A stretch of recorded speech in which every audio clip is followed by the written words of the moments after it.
یہ بات ہے سال 2003 کی، جب دبئی کے شیخ نے سمندر کے اندر دی ورلڈ پروجیکٹ کی کنسٹرکشن سٹارٹ کی۔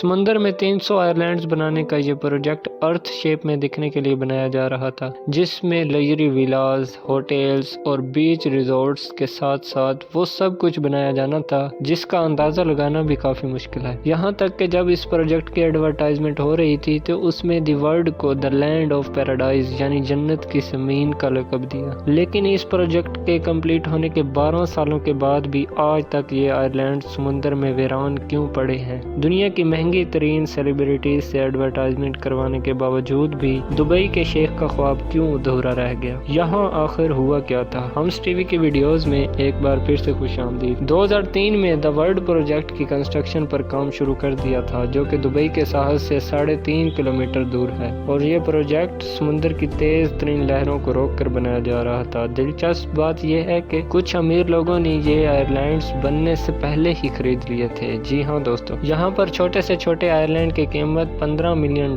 یعنی 112 کروڑ روپے رکھی گئی، اور بڑے آئر لینڈز ان کے تو کیا ہی کہنے۔ ایک آئر لینڈ $50 ملین یعنی 375 کروڑ روپیوں میں سیل کیا گیا۔ جس طرح دبئی کو پاسٹ پروجیکٹس میں بھرپور کامیابی ملی تھی، اس طرح دی ورلڈ پروجیکٹ میں بھی کافی کامیابی مل چکی تھی۔ کنسٹرکشن کمپلیٹ ہونے سے پہلے ہی 2008 میں 60% سے بھی زیادہ آئر لینڈ سیل آؤٹ ہو چکے تھے۔ 9 کلومیٹر لمبا اور 6 کلومیٹر چوڑا یہ پروجیکٹ بنانے میں دبئی گورنمنٹ کو 14 بلین خرچ کرنے پڑے۔ اس رقم سے دبئی 9 برج خلیفہ جیسی بلڈنگز بنوا سکتا تھا، لیکن شیخ کو نہ صرف دبئی کی سرزمین لیکن سمندر سے بھی انکم جنریٹ کرنا تھا۔ تو پھر آخر ایسا کیا ہوا کہ اتنا خرچہ کرنے کے باوجود یہ آئر لینڈز بالکل ویران پڑے ہیں؟ 2008 میں دی ورلڈ پروجیکٹ کی لانچ رکھی گئی، جس میں پورے دبئی کو فائر ورک سے چمکا دیا گیا۔ جتنا پیسہ اس لانچ میں لگا تھا وہ سارا کا سارا بے مقصد ثابت ہوا، کیونکہ جیسے جیسے وقت گزرتا گیا یہ آئر لینڈ سمندر کی نظر ہونے لگے۔ یہ نوٹس کیا گیا کہ کئی آئر لینڈ سمندر کی نظر ہو بھی چکے ہیں۔ یہ خبر جب میڈیا تک پہنچی تو انہوں نے پوری دنیا کو اس خطرے سے آگاہ کر دیا، جس کی وجہ سے کسی نے بھی یہ آئر لینڈز نہیں خریدے۔ آئر لینڈز ایروجن کی وجہ سے سمندر کی نظر ہونے لگے، جس کی وجہ سے دبئی گورنمنٹ کا حد سے زیادہ نقصان پہنچا، اور دبئی نے ان آئر لینڈز پر فوراً کام رکوا دیا۔ اس طرح کی مزید انفارمیٹیو